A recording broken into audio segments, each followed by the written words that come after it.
Bom dia, boa tarde, boa noite.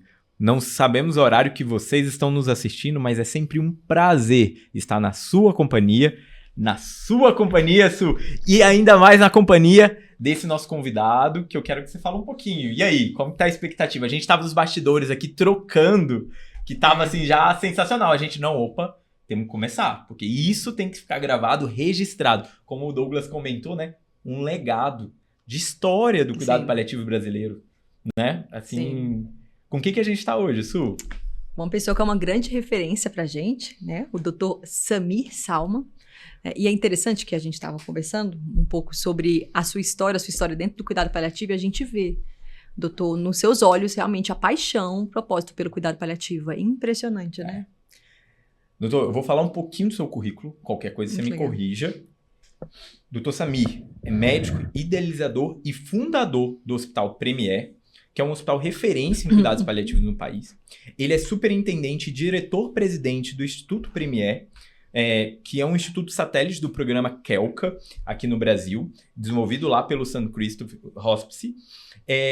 Ele é organizador do Encontro Brasileiro de Serviços de Cuidados Paliativos e das Ligas Acadêmicas de Cuidados Paliativos, que a gente vai comentar um pouquinho mais, que a gente tem encontro esse ano, e de inúmeras ações sociais, culturais e de ensino. Participa intensamente de frentes que defendem políticas públicas em questões ligadas ao envelhecimento e aos cuidados paliativos e atualmente integra a Secretaria Executiva da Frente Paliativista. Seja muito bem-vindo, Dr. Samir. Obrigado, é um prazer estar aqui com vocês, Suelen, Rony, e uma alegria, né? O convite, a entrevista me fez revisitar o passado, né? Porque é um filme que passa na nossa cabeça, né? E é importante, né? A gente que é paliativista defende que o ser humano é um ser biográfico, né? Então, hoje o que me mantém motivado nesses anos todos que eu trabalho pelos cuidados paliativos brasileiros é poder estender isso à população brasileira como um todo, né? Então, atualmente, eu só me dedico a serviço público e as circunstâncias da minha vida me permitiram isso, né, de eu poder me dedicar e fazer aquilo que eu quero fazer, que eu gosto de fazer, e estou muito honrado de estar aqui e ter sido convidado por vocês. Obrigado. Nessa nossa primeira temporada aqui em Sampa, né, sua cidade, sua grata cidade, a gente falou, não, doutor Samir tem que estar presente. E o senhor falou, né, realmente, nós somos seres biográficos, né, e pra gente é fundamental falar um pouquinho da biografia. E eu apresentei um pouco mais a parte técnica. Do currículo, né? Do currículo. Mas quem que é doutor Samir? Conta um pouquinho. Eu brinco com, atualmente, a ideia, essa pergunta é interessante, porque ela me leva a pensar, eu tenho respondido atualmente, o que você é? Eu brinco que eu sou um ilusionista, né? Que eu trabalho com imagens para estimular as pessoas a terem ideias e depois via ação. Então, eu sou médico formado em 89, lá se vão 36 anos, né, de formatura, e quando constatei, trabalhando um ano como médico no Hospital Tatuapé, foi o meu internato, eu fiquei muito decepcionado com a medicina, muito. Foi um choque para mim, porque eu percebi que a desigualdade social existia e passei a viver com ela. Então, dramas onde você receitava, às vezes, para uma mãe um antibiótico para o filho e você, na história clínica, descobria que essa mãe tinha que manter o filho amarrado para ir trabalhar no barraco. Esse é um exemplo só do drama. E eu sou uma pessoa extremamente politizada. A minha vida estudantil foi voltada para uma militância estudantil muito forte. E diante do quadro que eu vi, que onde os profissionais de saúde se encontravam com essa população oriunda de uma desigualdade social, de um estado de vulneração permanente, né? É uma população muito vulnerável. e um ambiente de tensão absoluta. E quem decide não está lá. Então, por vezes, os pacientes não podiam ver alguém de branco para solicitar, precisa me internar. Isso vou ser sincero, me levou a uma profunda depressão, porque eu entrei na faculdade com altruísmo, com o sonho de exercer uma profissão. Com uma outra expectativa. Com uma outra expectativa. Então, isso me levou a não praticar a medicina e eu fui para a área empresarial, onde eu acabei me formando como gestor, como administrador e com uma característica muito autodidata. Dentro do ramo de saúde? Não. Num primeiro momento, eu fui empresário, eu cheguei a ter 15 lojas de tecidos no Brasil, fui importador. Mas terminou medicina? Terminei, eu concluí a medicina. Venho de uma família de médicos, né? 2 irmãos, um é hemodinamicista e faz angioplastia, o outro é obstetra. Hoje tenho 5 filhos.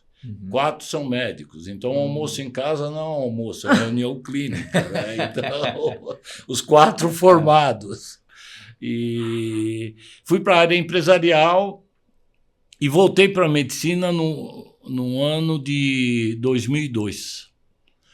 2001, voltei como diretor do hospital em Mogi das Cruzes, onde eu era sócio de um hospital que pertencia ao Padre Melo, que foi reitor da Universidade de Mogi das Cruzes, e fiquei lá 6 meses, aí eu vim para São Paulo e comecei a trabalhar com home care. E aí foi onde eu entrei em contato com a medicina de novo e com uma população muito específica, né, que era a população do home care, né, que em grande parte são pacientes crônicos, pacientes graves, pacientes com doenças ameaçadoras da vida. E em 2004 surgiu a oportunidade de um prédio onde a gente decidiu fundar o Hospital Premier, né? E quando que o conceito de cuidado paliativo, né, que é, talvez as dores do senhor lá atrás, né, algumas perguntas, as respostas vieram através do paliativo. Como que entrou? Foi antes do Hospital Premier? Foi junto? Não, foi numa palestra no final de 2004. Eu tinha fundado o hospital, mas eu tinha certeza do que eu não queria fazer. Porque visitando as instituições, eu percebia que as instituições eram depósitos, né, de pessoas, não eram instituições de saúde, não mereciam esse nome. E aí foi assistindo uma palestra do professor Marco Túlio de Assis Figueiredo. Olha só! E quando eu terminou a palestra, eu falei, acho que eu quero ser isso quando crescer, né? E aí... Legal. Ele mudou minha vida. Ele mudou minha vida radicalmente. Foi uma palestra dele. Aí nos tornamos amigos, por uma circunstância particular. Ele passou a frequentar o hospital, aí ele falava numa musa dele, que era a doutora Maria Goretti. Aí fui atrás da Goretti e convenci a Goretti, depois de um mês de negociação, a montar a primeira equipe de cuidados paliativos no Hospital Premier, onde eu tive a honra de trabalhar com as referências que estão hoje aí presente, com a Maria Goretti Maciel, com a Dalva Matsumoto, com o Ricardo Tavares, com a Elisa do Emílio Ribas, e vários, o Henrique Parsons, que hoje está no Canadá, e começamos a ousadia de montar e levar a sério, né? De montar um hospital de cuidados paliativos? Foi um hospital... Qual era o objetivo? O objetivo que o hospital passou a ser norteado integralmente pela filosofia, pela proposta dos cuidados paliativos, que era a ousadia de acolher o ser humano na sua multidimensionalidade. Perdão, mas eu queria reforçar que eu até comentei com o Rony, né? Eu trabalhei 1 ano e meio e era desse jeito realmente. A filosofia do cuidado paliativo permeava todos. Existe uma cultura dentro. Exatamente. E foi isso. Era uma casa, era né, uma de cuidado. Casa e era um hospital com 72 leitos, né? E a gente levou a cabo essa missão, né? E foi fazendo caminhando. Não havia... É engraçado quando as coisas acontecem, depois você quer dar uma lógica para elas. Eu acho que o que move as pessoas é, primeiro, ter uma real intenção de cuidar das pessoas, né? E eu tive a sorte de montar o hospital numa época ainda é duro, né? Mas naquela época era muito mais duro. Nossa, imagina. Falar em morfina. Enfim, 20 anos atrás. 20 anos atrás. Impressionante. E aí a gente começou e foi uma aventura. Foi porque nós decidimos ser em nós mesmos o laboratório de muitas experiências. Viver a música. O hospital era frequentado por 50 idosas do bairro, que a gente chamava Hospital Amigo do Idoso. Nós fizemos uma parceria com a escola municipal que frequentava o hospital. Os alunos da 8ª série tinham que fazer uma biografia do paciente ou do morador do bairro como TCC. Narrativa de vidas. Foi uma experiência extraordinária. Por exemplo, nós tivemos uma paciente que chegou amarrada. Isso, para nós, era uma vergonha e contida no leito. E aí, quando ela melhorou, nós fomos descobrir que ela foi uma grande pesquisadora de física nuclear. Aí fomos descobrir que ela trabalhou com Abraão de Moraes, com César Lattes, e ela tinha episódios de lucidez. Como é que nós descobrimos isso? Quando foi feita a biografia dela, um dos prazeres dela era assistir a aula de física quântica. Ela tinha um resgate. Aliás, essa é uma curiosidade, a gente acompanhava muito esse processo demencial em pessoas intelectuais e em pessoas simples. Com certeza há muita diferença. Porque outros professores que a gente cuidou, que eram acadêmicos, tudo, eles tinham um repertório que um leigo seria enganado que aquela pessoa estava... O repertório específico que vinha da memória deles. Então, nós tínhamos um professor de jornalismo, ele dava aula. Aí você perguntava, onde você está? Estou em Fátima, em Portugal. Quer dizer, então, foram vivências muito intensas. Eu cuidei da minha mãe no hospital, né? Mesmo ela podendo ir para outros lugares e... A equipe médica veio me procurar. Samir, levar ela. Eu falei, não. Aquilo que a gente propõe para as pessoas, o que é diferente da minha mãe?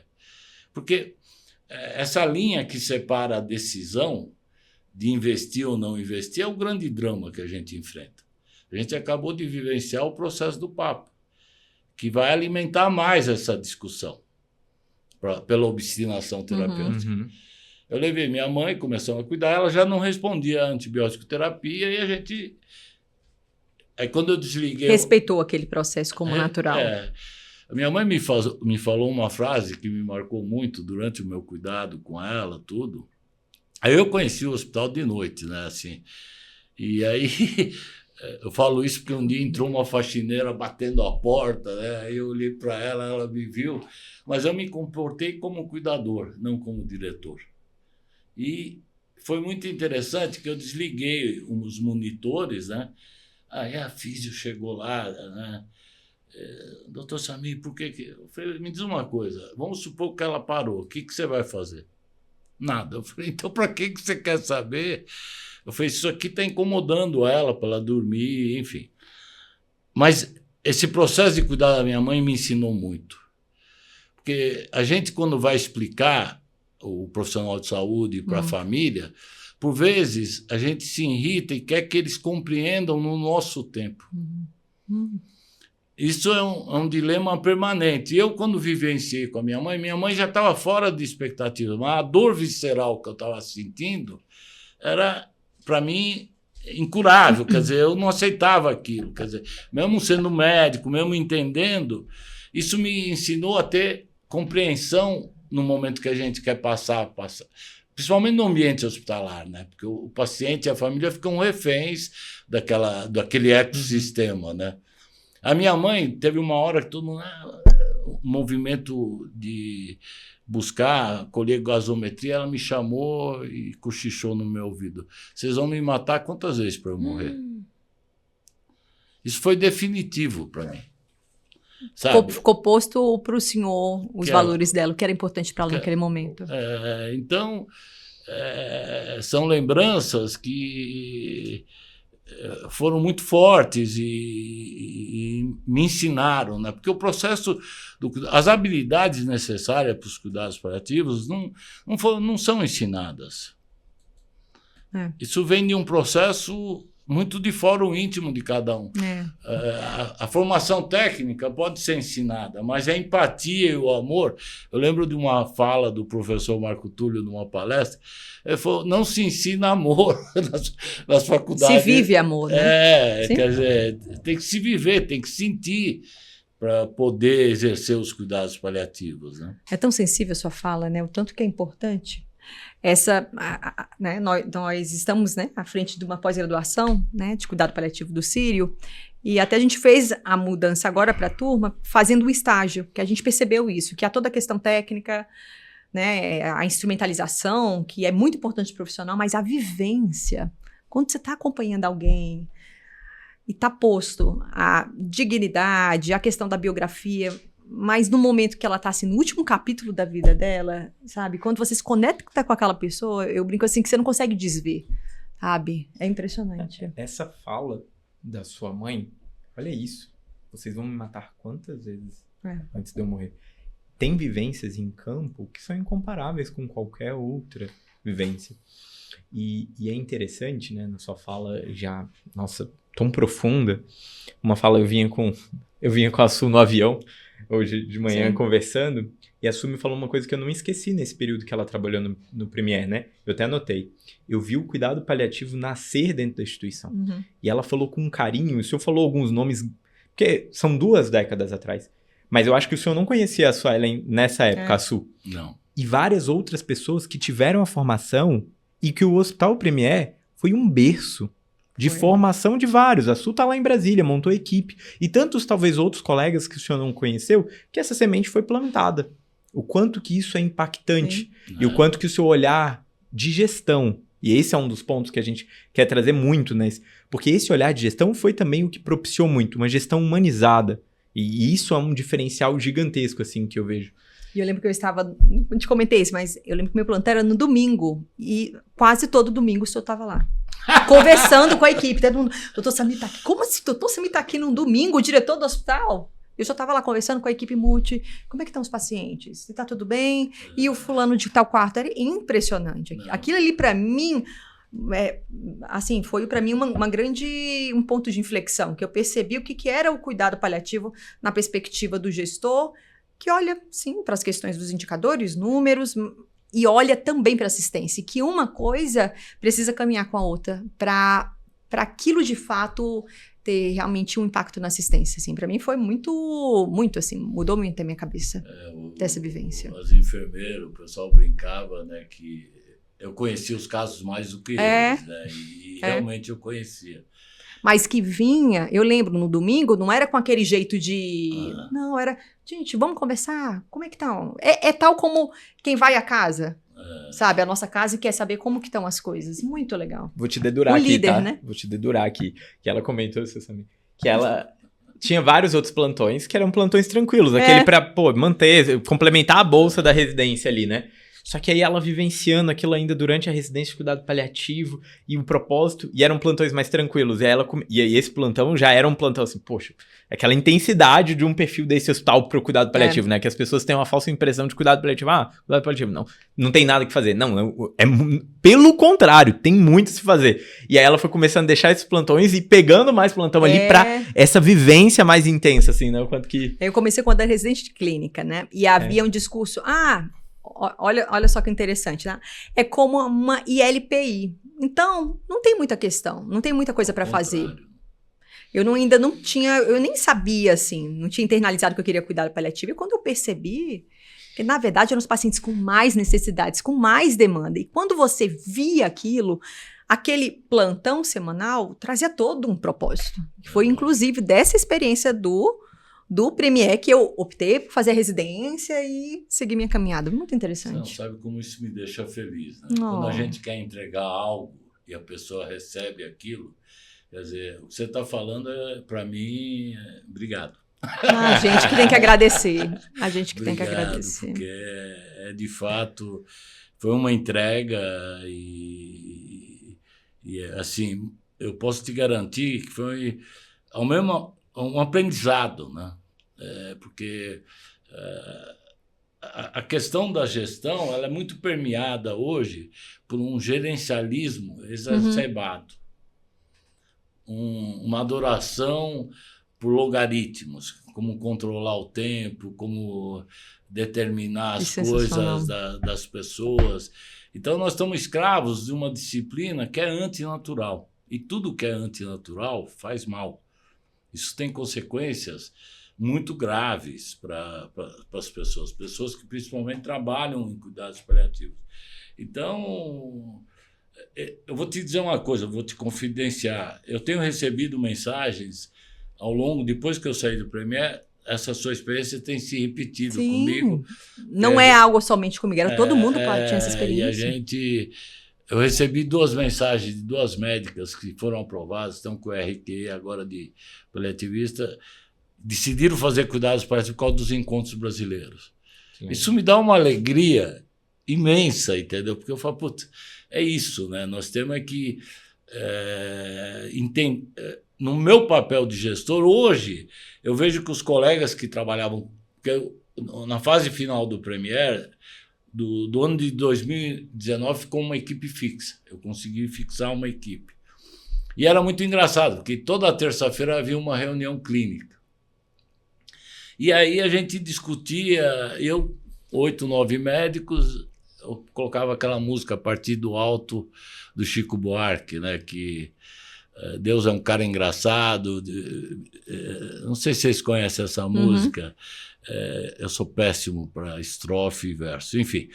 Mas aí eu perguntava para cada um o que ele achava.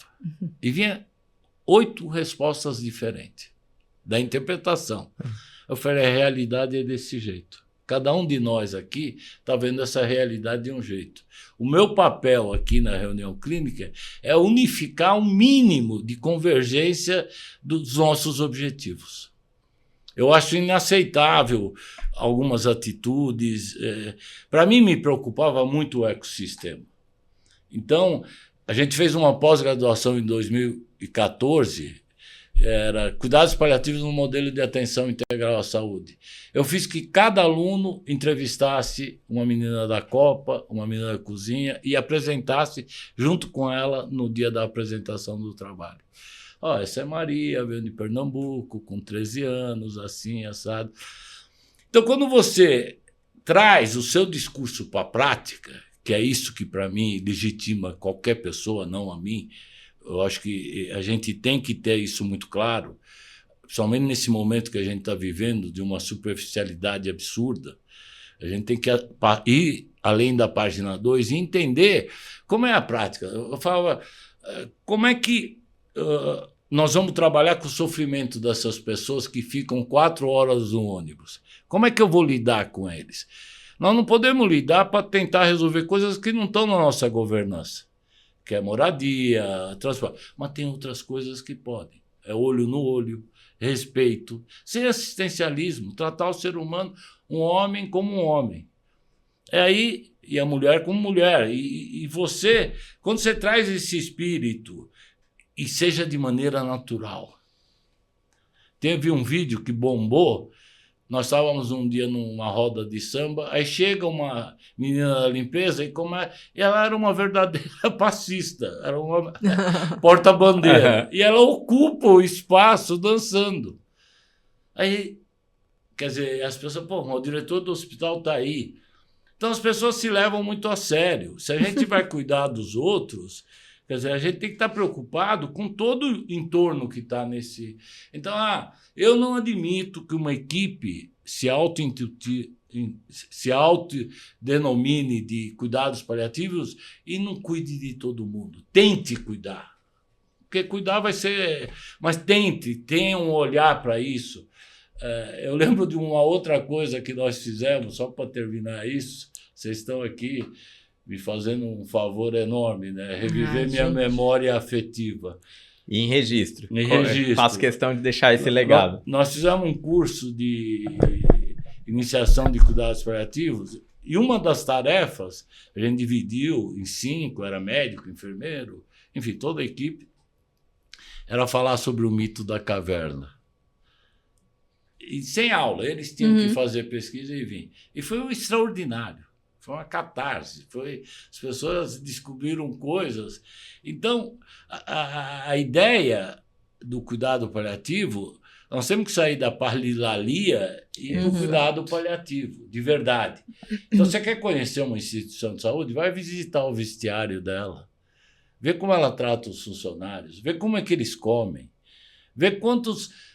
outro dia me ligou um diretor de uma instituição e, Samir, qual que era o padrão do Premier? Aí eu falei para ele, mas assim não é possível. Aí você fala, você já higienizou alguém? Você já viu o trabalho que dá? Quanto você estipula? Aí, para minha surpresa, esses dias eu li no Liquidi uma frase do Eduardo Bruera, que é uma autoridade mundial, dizendo assim, não faça um serviço em 15 minutos, você tem que levar 40. Desobedeça seu chefe. Eu achei extraordinário, eu achei convergente com o que eu penso. Ele está promovendo a insubordinação da hierarquia médica. E conta pra gente como que foi, né, essa realidade. A gente sabe um pouquinho do Hospital Premier na pandemia. Como que foi? Foi um drama, né? Hoje, com esse distanciamento, 12 de março, a Organização Mundial decreta que nós estávamos no meio de uma pandemia e a diretoria do Premier estava estarrecida com as notícias que chegavam, né? E no dia 20, quando eu recebo um vídeo da Espanha, onde um hospital parecido com o nosso ficou sem ninguém para trabalhar, os funcionários não foram, os idosos ficaram abandonados, enfim. Só tragédia. Aí eu fiquei muito comovido com o vídeo, chamei a diretoria e falei, o hospital está fechado dia 25. Mas, Samir, quem vai ficar? Eu falei, não sei. Eu falei, nós não temos o que fazer. Isso é a última tentativa que eu vou fazer para salvar a vida dessas pessoas, não só dos pacientes, mas dos funcionários. Aí começou, era um documento voluntário. Você não quer? Você fica em casa recebendo salário. Você quer? Você entra. Bem aberto. E para minha surpresa, dos 240, 94, 98 pessoas decidiram permanecer. Todos. Assim, naquele ambiente. Todos. Morando no hospital. Deixa eu tentar explicar. É como se um pouco menos da metade, quase metade de todos os profissionais da instituição tivesse a oportunidade de ficar em casa na pandemia, recebendo, e metade optaram por estar como se fosse num Big Brother por mais de 100 dias, confinados com os pacientes. Distante da sua família, né? Próximo da família, né? Naquela família que se criou. Olha o poder da cultura, né? Aliás, você está indo no ponto central, né? Várias vezes, isso já é um caso que eu sempre apresento. Por que conseguiu essa adesão? Né? Por causa da cultura. Por causa do respeito que os funcionários tinham, da legitimidade que eu tinha de falar, de eu conhecer quase todo mundo de perto, enfim. E foi uma característica, sabendo que teria que fazer funções que não eram deles. Então, ficaram 3 médicos, a Bárbara, o André e o Ellison, e além de mim, né? Mas eu não... Deixei claro que o diretor do hospital, a liderança, deu exemplo, e ficou também esse período, foi, que é o senhor. E aí... Foram quantos dias, doutor? 105 dias ininterruptos, depois mais 100, meia quarentena. Aí a gente flexibilizou quando começaram a surgir os testes, aí a gente mudou. E sabendo que eles iam ter que ficar... Então, o primeiro dia que entrou foi dia 25 de março de manhã, foi uma reunião e nós dividimos as funções. Então, todo mundo trabalhava 8 horas por dia e tinha um dia de descanso, todos, sem exceção, inclusive eu. E tinha que fazer o que tinha que ser feito. Então, ia médico e auxiliar para higienizar o paciente. Ia médico e auxiliar para higienizar o paciente. Então, os médicos deram em torno de 500 banhos em cada paciente, assim, cada um deles repetiu a essência. Isso foi uma...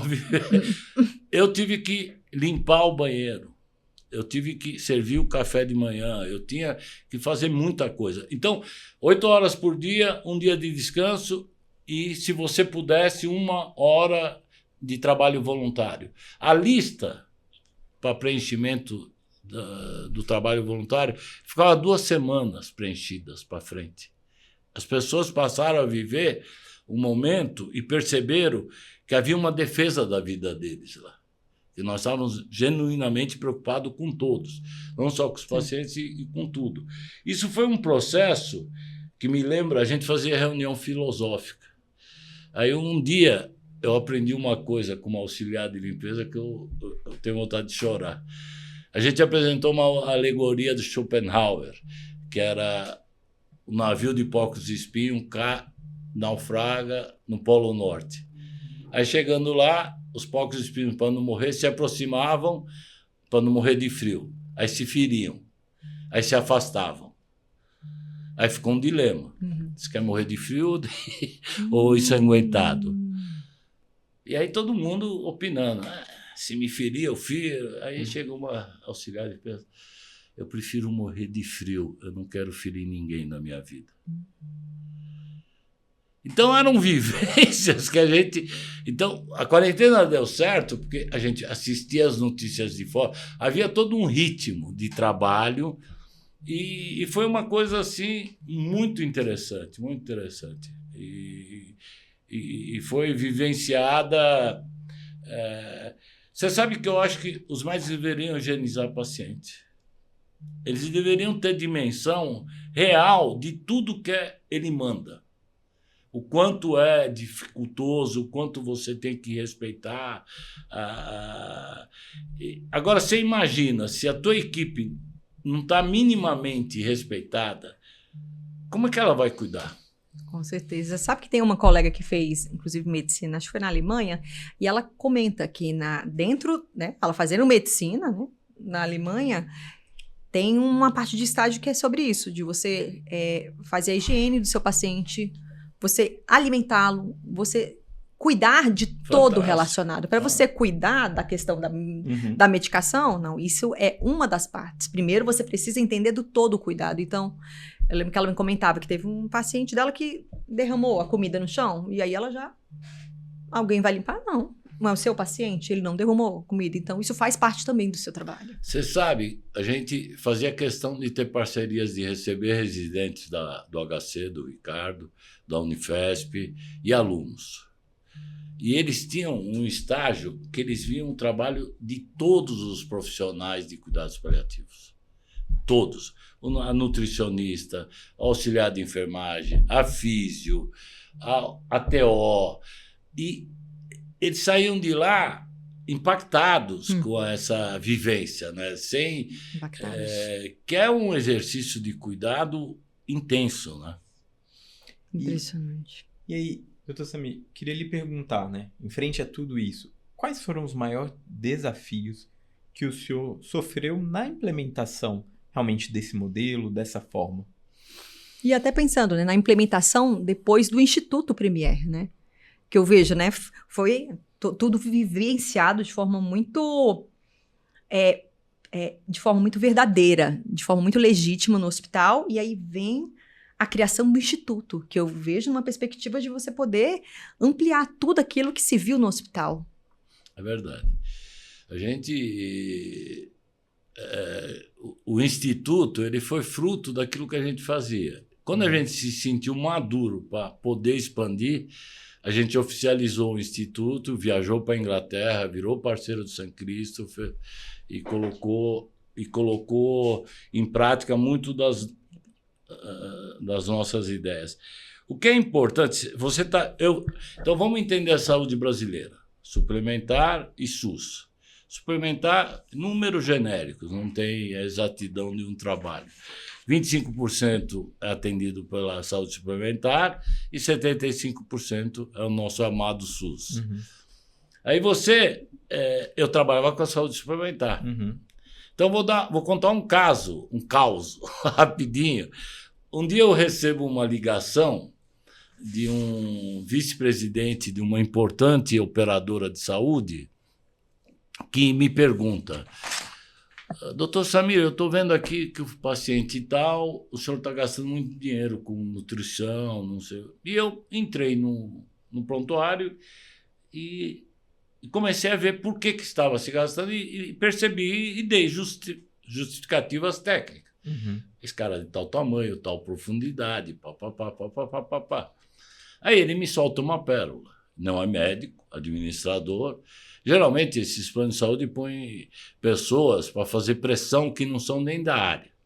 É assim que funciona a banda.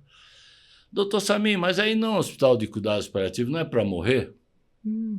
Aí, em 10 segundos, passou um filme na minha cabeça. Eu respondi para ele: olha, vai morrer ele, eu, você e a torcida do Flamengo. Se você quer que ele morra fétido, com dor, tira ele daqui agora. Então, essa historinha para vocês entenderem que a tensão financeira é permanente. Uhum.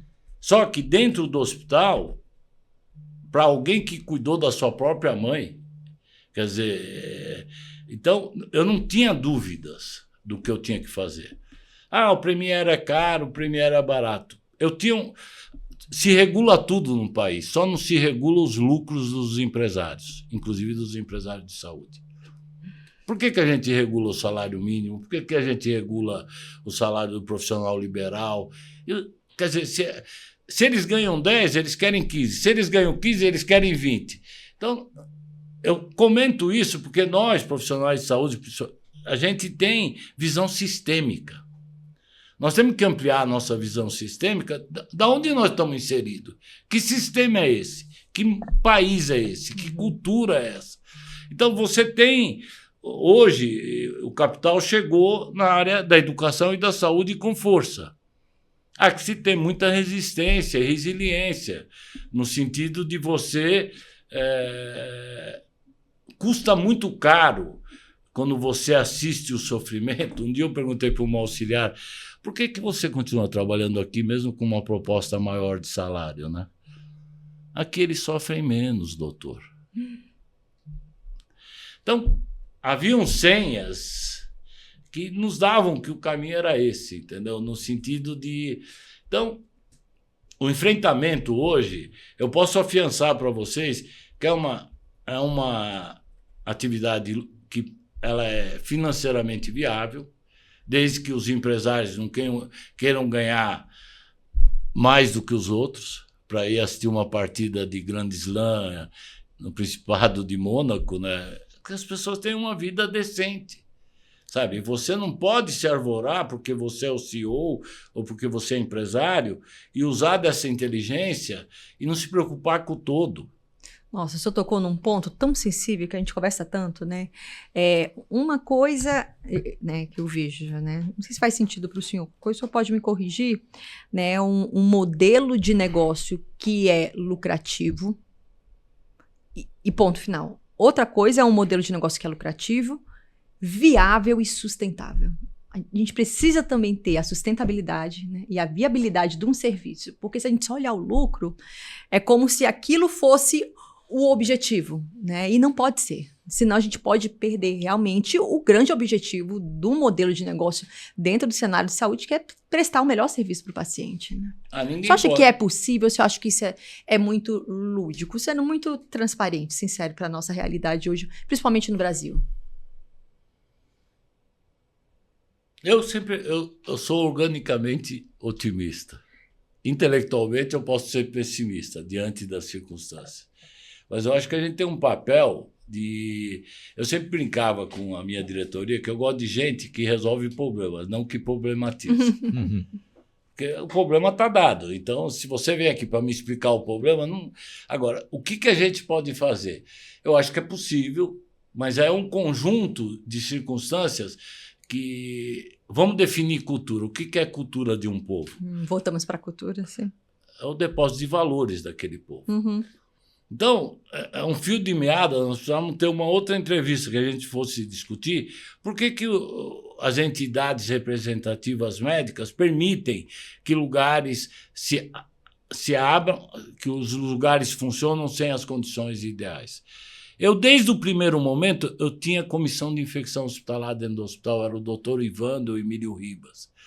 Desde o primeiro momento, eu tinha 5 indicadores que eu perseguia insistentemente, que era infecção pulmonar, infecção urinária, a questão da ferida, e acompanhava. Então, uma instituição de cuidados paliativos, ela tem que abrir e tem que tornar esses indicadores públicos. Isso não é deles. Então, eu fico assustado com a fragilidade das leis que permitem a voracidade que a gente às vezes assiste. Então, eu sou favorável a uma frase de Fernando Pessoa: Deus quer, o homem sonha e a obra nasce.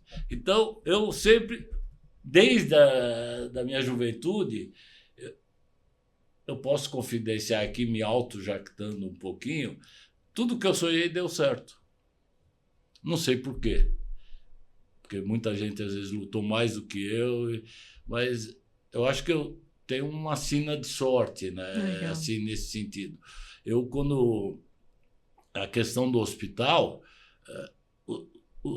nas operadoras, os auditores negavam os pacientes de ir para o Premier e, quando era com os familiares deles, me ligavam. Entende como é a vida? Então, todo mundo reconhece o que você quer entregar. Pode não admitir, porque ele é funcionário. Ele é funcionário da operadora. Mas até hoje, o pessoal das operadoras me liga, o pessoal, porque eles sabiam que, quando o paciente chegava lá, a gente ia resolver. Era um atendimento de muita qualidade. De muita qualidade, de entrega, de preocupação. Então, nós temos que acabar com a falácia que não dá certo. Agora, quanto você quer ganhar? Eu estava satisfeito, eu recebia meu salário. Se a operação desse 5% de lucro, eu estava feliz da vida. Eu não queria 10%. Por que eu tenho que me arvorar de viver diferente das pessoas? Qual foi esse direito divino que alguns CEOs acham que podem viver diferente das pessoas? É uma questão de valor. Para mim, o protagonista de uma instituição é o paciente. Qualquer coisa fora disso, para mim, está errado. Então, hoje, se uma operadora liga para uma instituição de longa permanência ou uma de transição, o cara atende, o diretor, ele acha que o fato da fonte pagadora, ele é o cliente, ele é o protagonista. Só que comigo não. Eu falava, se o paciente precisa disso, eu vou fazer. E a gente discutia. Então, há uma questão de valores aí. Aí é difícil. Eu tenho filhos. Meus filhos não pensam como eu. Quer dizer, você vê como as coisas são complicadas. Sim. Eu quero acumular. Eu falo, mas a vida passa. Você tem que... As pessoas se preservam para ter uma segurança para 100 anos, sabe? Então, eu acho que tem uma coisa que é inata, assim, na minha visão de saúde, que é o cuidado. Eu não admito que, num ambiente que se diz de cuidado paliativo, esteja alguém sofrendo, declaradamente. A menina da limpeza. Você sabe que nós fizemos uma pesquisa e identificamos um sofrimento de luto nas copeiras quando os pacientes que as famílias abandonavam e ficavam solitários, elas saíam do horário de almoço delas para ir alimentar os pacientes. Quando eles morriam, ninguém dava satisfação para elas. Nossa, impressionante. Aí você fala, e elas um sofrimento absoluto. E depois de uma entrega, ser abdicada, toma uma hora de almoço, vai lá, tinha que ir lá, e não ia a família. Então, você vê que o nosso ecossistema ele tem que ser mais explorado e caber tudo. Cabe a excelência técnica. Aliás, acho que o cuidado paliativo é dificílimo. Porque, além das habilidades técnicas, nós temos uma coisa da inteligência emocional, de lidar com essa situação. Isso não é para qualquer um. O Kelka nasceu na perspectiva do NHS, no ambiente de saúde pública do NHS, porque havia uma reclamação dos usuários do sistema que os profissionais eram muito frios em relação a esse momento da finitude. Aí você sabe qual foi a conclusão deles? Tem muita gente fazendo cuidado paliativo que não aceita a morte. Olha, a gente queria até trazer essa questão, né, do Kelka, né, Rony? Que talvez muitas pessoas que estejam nos ouvindo não conhecem bem o Kelka. Você poderia falar um pouquinho o que é o Kelka, como que surgiu e como que foi essa parceria, né, do Instituto Premier junto com o St. Christopher? Em 2018, eu decidi submeter a equipe do Premier a um teste. Eu falei, nós vamos para o St. Christopher, vamos... E chegamos lá, antes de ir, descobrimos que havia esse programa Kelka, que é o acrônimo de um Quality and Life for All Care, cuidar de fim de vida para todos, né? E nos submetemos a esse treinamento e nos tornamos satélites do St. Christopher.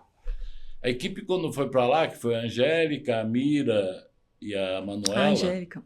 doutora Angélica Yamaguchi, geriatra. Mas, Samir, eu falo, mas qual que é a diferença entre nós e eles? Vocês são médicos, é só o endereço, vamos lá ver. Vocês não... Porque você não pode se regozijar o tempo todo que você é referência. Para você chegar lá é uma coisa, para você manter é outra.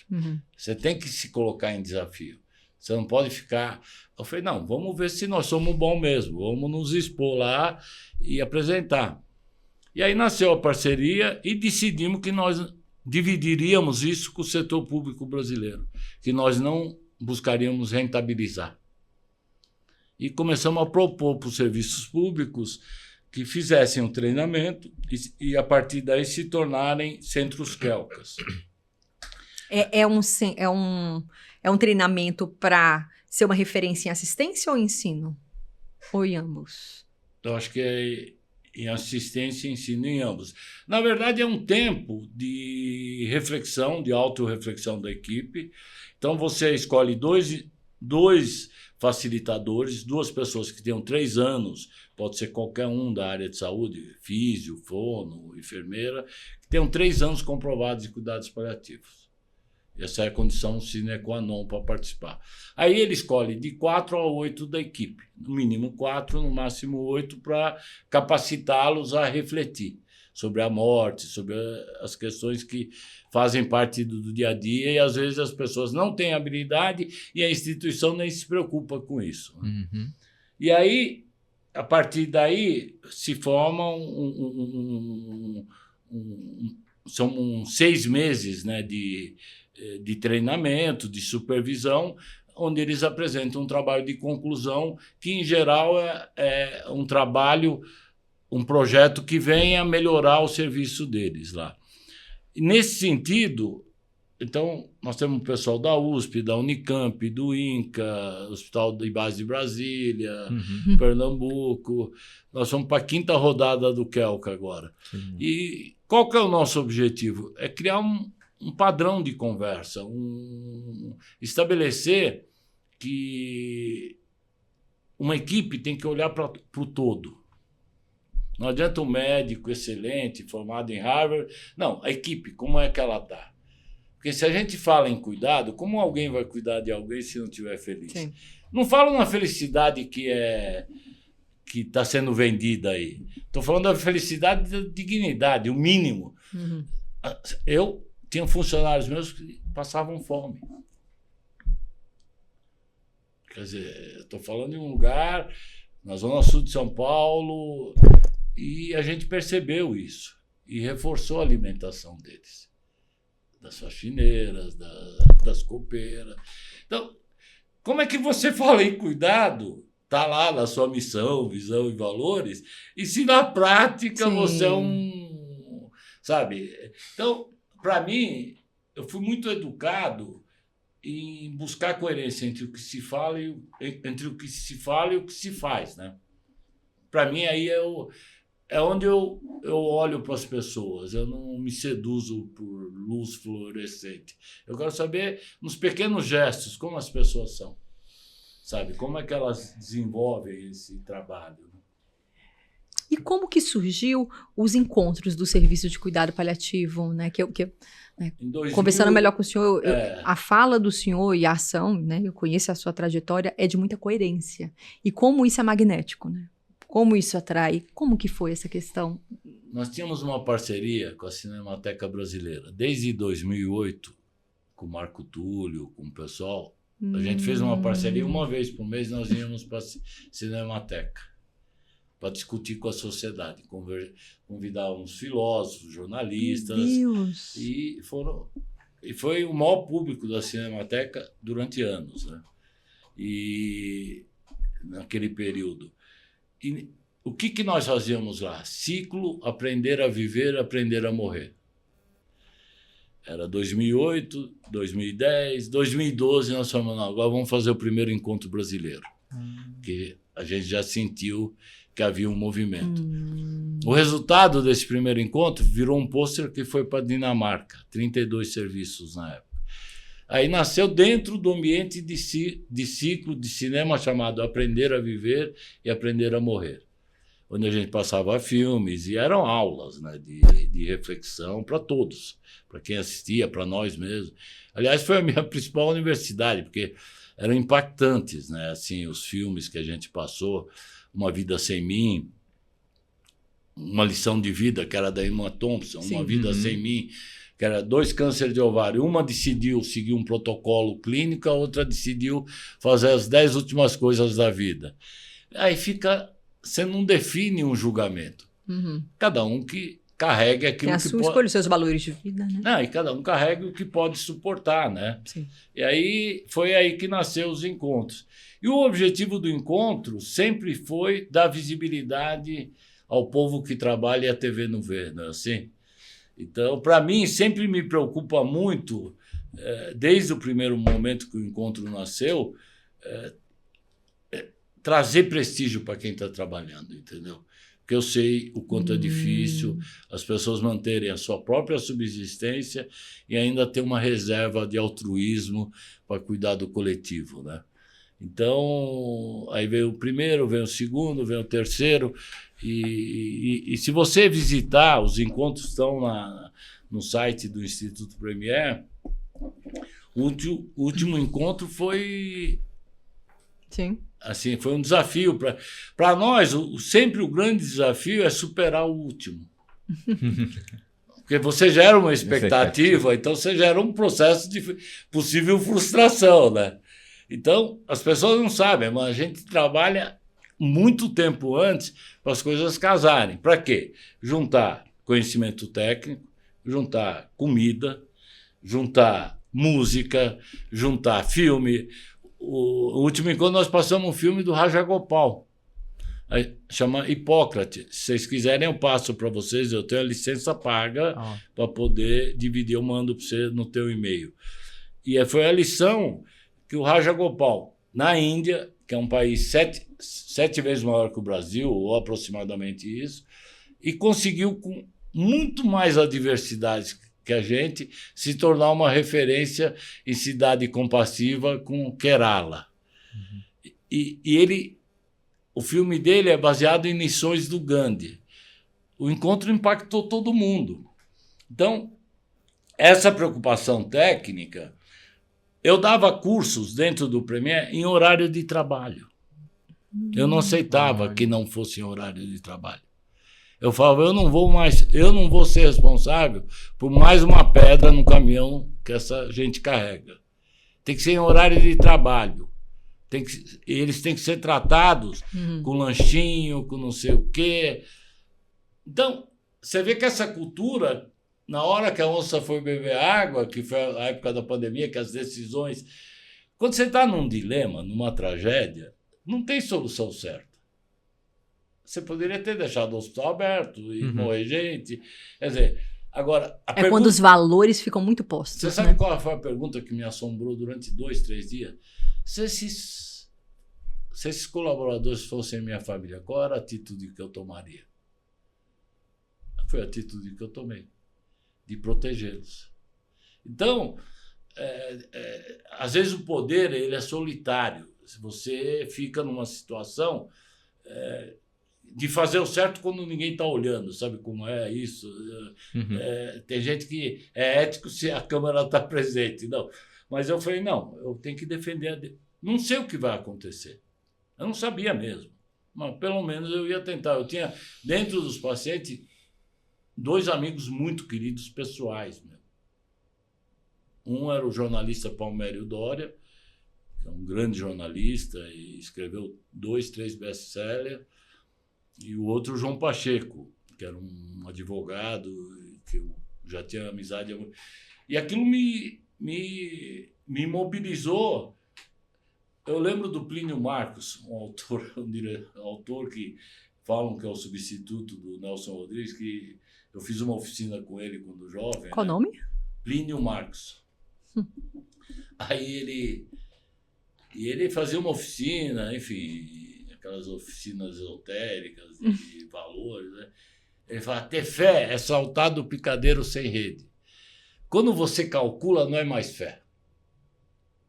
Você faz cálculo, eu vou fazer isso para ficar bem na fita. Agora, fé é aquilo que você faz e não sabe o resultado. Eu não sabia que a quarentena ia dar certo. Eu fechei o hospital por desespero, por agonia de ver, sabe, funcionários colocando famílias em risco, não tinha máscara. Foi uma, assim... Então... Agora, uma dúvida. Houve um cálculo antes para ver a viabilidade dessa possibilidade ou não? Fecha e depois a gente... Você sabe como é qual que era foi o nosso isso? lema? Para falência tem jeito, para o falecido não. Então não houve cálculo nenhum. Houve Foi pela fé.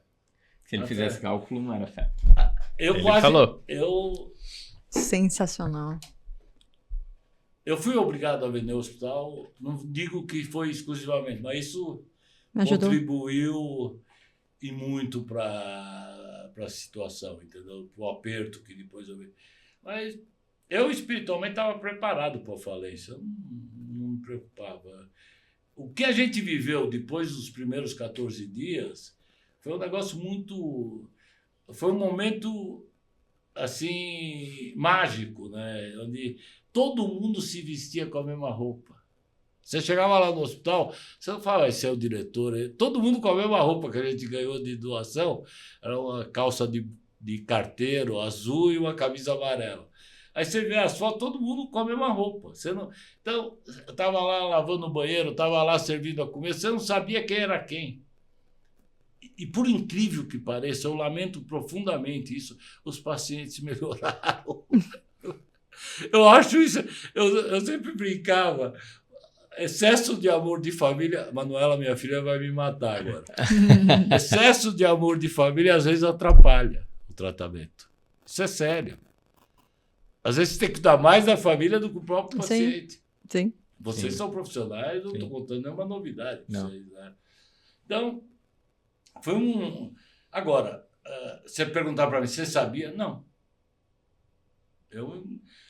No dia que eu vim para o hospital, a reunião com a minha família, eles não queriam deixar eu vir. Eu falei, mas me diz uma coisa, como é que eu vou olhar para a cara de vocês? Como é que eu vou olhar para as pessoas depois disso? Vocês acham que a vida é o quê? Essa é a nossa profissão.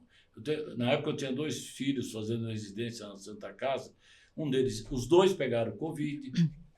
Falei, nós temos que ir à luta. Eu falei, não, vamos sair da luta. Quem vai lutar? Agora que eles estão precisando da gente. Eu falei, agora não é hora. Agora é hora de salvar pessoas. Né? E foi essa vivência que foi muito exitosa, assim, depois. Mas foi uma pressão muito grande. Muito grande. O Ministério do Trabalho, na época, saiu na reportagem, aí vieram, cárcere privado. Eu falei, olha, vamos fazer o seguinte, eu autorizo que vocês venham visitar, que vocês falam. Eu acho até natural que vocês achem que é cárcere privado. É natural que o empresário só pense em resultado. Só que eu não sou essa pessoa. Vocês podem pesquisar quem eu sou, como eu ajo com os meus funcionários. E aí, na época, a procuradora falou, não, o senhor vai ter que abrir o hospital. Eu falei, abre a senhora. Se eu tivesse na frente dela, ela mandava me prender. Eu falei, só que tem o seguinte, a senhora é responsável pela vida de todo mundo. Eu vou para minha casa. Ela não teve coragem de abrir. E fez um inquérito extensivo e arquivou. Porque os depoimentos dos funcionários eram uma coisa... As meninas vinham falar para mim assim, doutor Samir, estou tendo vida de madame. Eu falo, mas, pô, sabe por quê? Porque essas mulheres maravilhosas chegam em casa, ainda tem que cuidar do marido, do bofe, dos filhos. Você entendeu? Então elas estavam no hospital, trabalhavam 8 horas, chegava lá no quarto limpo, comida pronta. Para todos. Que bonito. E foi uma coisa. Quando elas me falaram isso, eu vou te falar uma coisa, isso me intriga muito. Como essas pessoas, às vezes com muito pouco recursos, têm uma generosidade que me assombra. Me assombra. Porque a gente vê, às vezes, pessoas com condições enormes e reclamando. E essas pessoas, acho que até pelo próprio sentido de sobrevivência, lidam com os problemas de uma maneira diferente. Valorizam ou não, sabe? Então, como é que você, depois de tudo isso que a gente viveu lá, assim, e havia, na verdade, um processo de as 2 primeiras semanas foram muito duras, depois só foi festa, né? Olha, sensacional a história que o senhor está trazendo para a gente. A gente queria muito que o senhor deixasse um recado, mas especialmente para aquelas pessoas que, né, até com a questão da política agora nacional de cuidado paliativo, e que veem o mercado agora como uma perspectiva de poder, inclusive, ter o seu negócio de cuidado paliativo. Qual o recado que o senhor traz para essas pessoas, delas trazerem essa coerência nos valores e não deixarem, às vezes, a questão do lucro tomar valores, não só da pessoa, mas valores humanos, num segundo plano? Qual o recado que o senhor deixa para essas pessoas?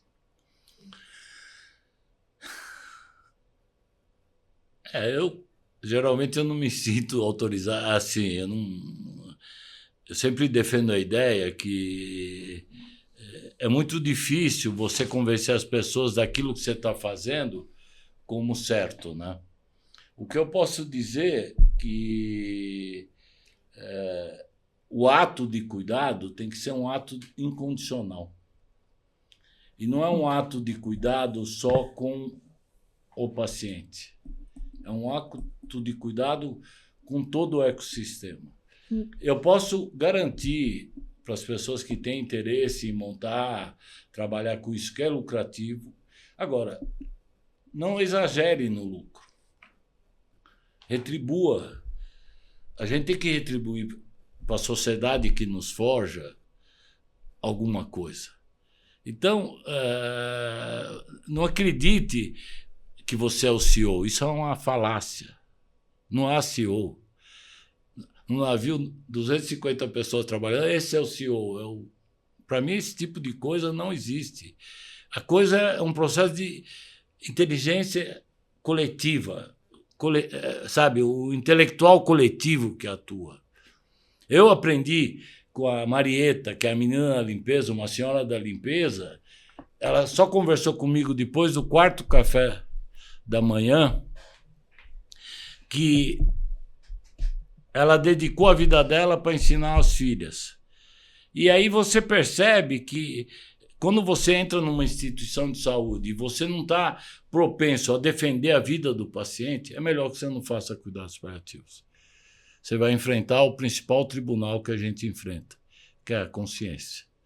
Então, quando a gente vem para o afã de se manter sustentável, seja justo, não acumule, sabe? Divida, sabe? E entenda a realidade das pessoas, né? E se imponha uma lei só. Trate a pessoa como você trataria a sua mãe, como você trataria o seu pai, e de maneira honesta, de maneira, sabe? Agora, não venha pelo lucro. Não venha para o lucro. Agora, você fala assim, tem perspectiva o cuidado paliativo? Imensa.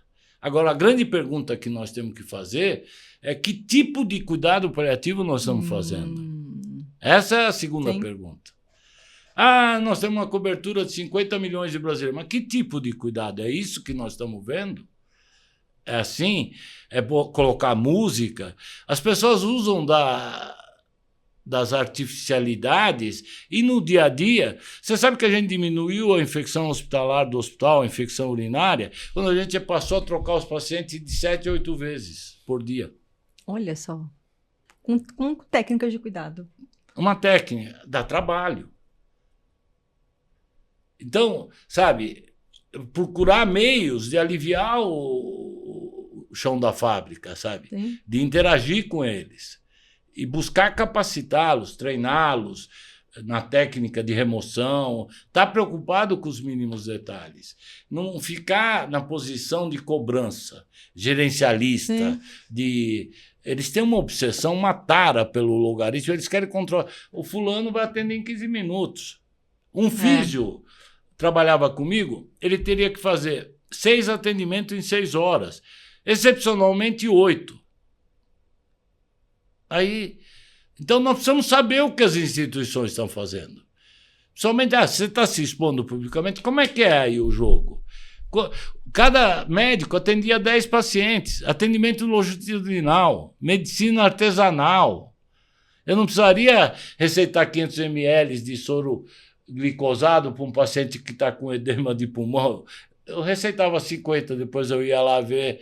Então, é uma medicina artesanal, é assim que eu vejo. Individualizada, Individualizada e personalizada.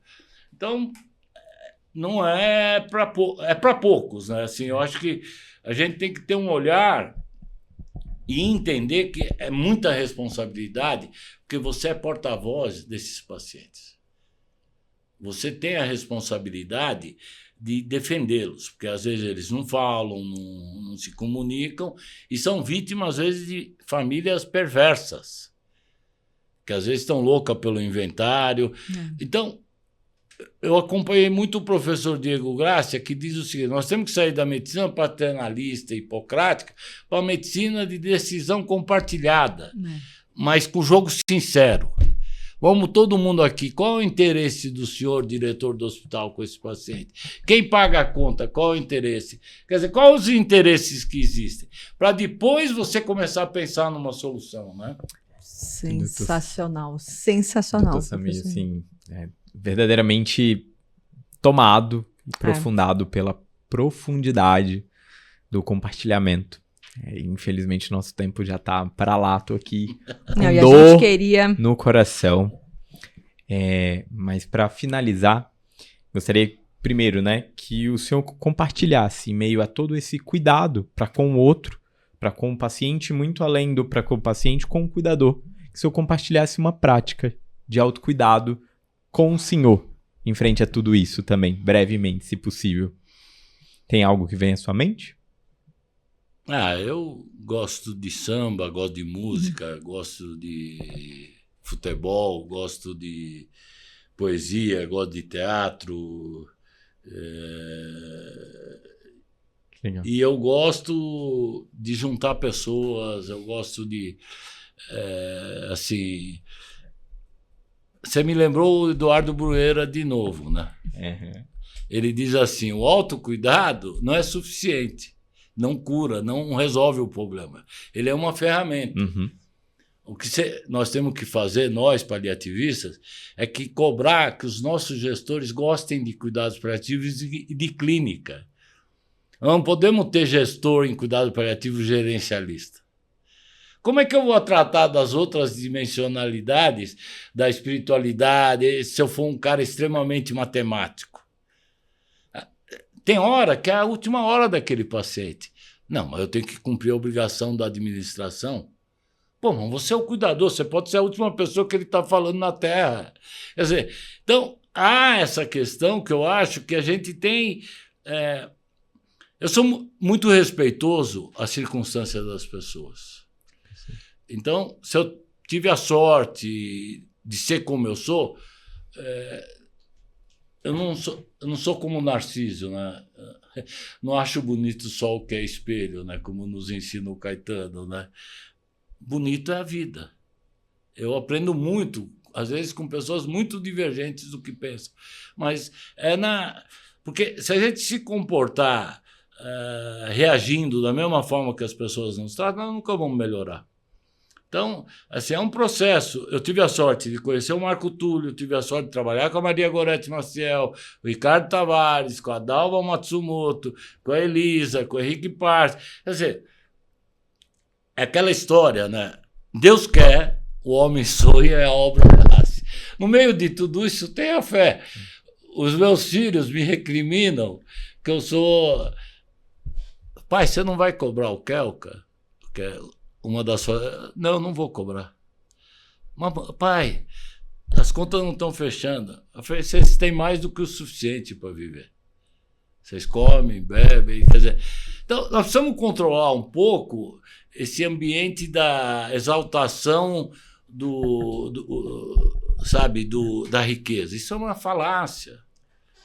Isso é uma... Sabe? Nós temos que ter humildade, enxergar aonde a gente... A maior alegria que eu tenho, hoje, quando eu vejo as pessoas que trabalhavam comigo, é uma comoção. Eles vêm me abraçar de um jeito... Porque os médicos, eles vinham para a reunião de terça-feira, na reunião clínica, e chegavam com o bico, né? E aí, hoje eles percebem que onde eles trabalham, ninguém dá atenção para eles, não tem reunião clínica. Eu dava aula não, mas eu ensinava o que era o sistema de saúde, como trabalhar, o que as operadoras querem. Quer dizer, quando você trabalha querendo o melhor para o outro, plantou jabuticaba, vai vir jabuticaba. Plantou limão, negão, vai vir limão. Interessante. Isso você está trazendo, eu lembrei também de uma frase, que é assim, aquilo que é para ser tem muita força. É interessante, né? Você trazendo essa trajetória. Me lembrou muito essa frase, né? Quando o senhor nomeou como sorte, eu também vejo muito de pessoas que se atraem, né? Pessoas com um objetivo semelhante que se atraem. Aquela frase, o universo conspira. Eu complementei ela aos que estiverem atentos. Sensacional. Queria agradecer a presença do senhor, muito impactante, assim, trouxe... A gente fala muito propósito, né? A palavra propósito, mas a gente trouxe muita questão da coerência, assim. Queremos agradecer, falar para a nossa audiência que a gente vai deixar aqui os contatos para as pessoas continuarem tendo acesso ao senhor e queremos aí reforçar a gratidão por tanta questão compartilhada, com tanta transparência e coerência. Obrigada, professor. Muito obrigado. Olha o ato falho, e é sobre isso mesmo. A gente vai deixar aqui na descrição data também do encontro, o link para o Instituto, que eu acho que vai ser muito importante. Muito obrigado. E eu tenho absoluta certeza que vocês que estão nos ouvindo se inspiraram, se orgulharam e foram profundos nesse compartilhamento. E através disso quero pedir para vocês se inscrever, se ainda não se inscreve, deixar seu like e deixar sua pergunta. Ou até mais, você que já teve um contato com o Dr. Samir, talvez ele não saiba, escreve um pouquinho. Eu tenho absoluta certeza que ele vai amar saber que ele contribuiu um pouquinho dentro do berço que é o Hospital Premier para o cuidado paliativo no Brasil. Então, muito obrigado novamente. Sou eu que agradeço. Vocês evocaram minha memória afetiva. Falei de coisas que há muito tempo eu não falava. Eu estou envolvido com outros trabalhos, mas, assim, eu afirmo para vocês que isso é alentador para quem quer entregar alguma coisa, sabe? Receber a resposta que as pessoas estão reconhecendo aquele trabalho. Eu me encontro hoje diante da minha biografia, é o meu cabedal. Não tem outra coisa que eu valorize tanto como o que eu fiz pelo cuidado paliativo e pretendo continuar fazendo. E que vem fazendo e fará muito. Obrigado, Sueli, obrigado, Rony, e agradeço imensamente. E um abraço aos ouvintes. Obrigado pela atenção. Muito obrigada, gente. Valeu, gente. Obrigada.